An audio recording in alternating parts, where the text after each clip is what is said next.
আসসালামু আলাইকুম রহমতুল্লাহি ওয়া বারাকাতুহু। সম্মানিত দর্শক, আপনারা যেগুলো দেখছেন এগুলো হচ্ছে আমি সকালে এই গোবরগুলা এক জায়গা থেকে আনছি, একবার ভিজা আনছিলাম।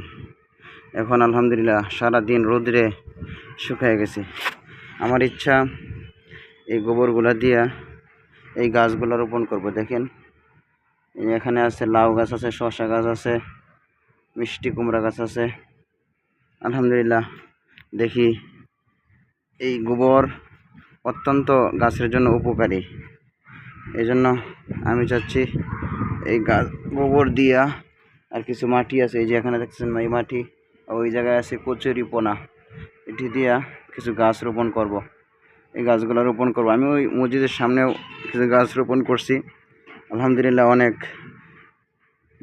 বড় হয়েছে। শসা গাছ লাগাইছিলাম, অনেক শসা ধরছে, বড় হইতেছে।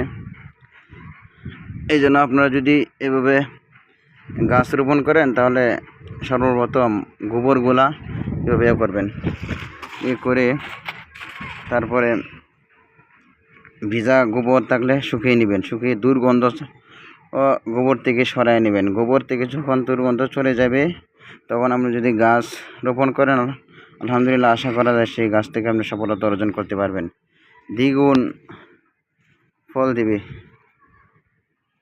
আমি এই গাছগুলা, এই লাউ গাছগুলা রোপণ করব। দেখেন গাছগুলা কত বড় বড় হচ্ছে, আলহামদুলিল্লাহ দোয়া করবেন। এই গাছগুলা, এই দেখেন এই গাছগুলা যাতে বড় হয়। যে এখানে আরেকটা আছে, দোয়া করেন। আসসালামু আলাইকুম রহমতুল্লাহ।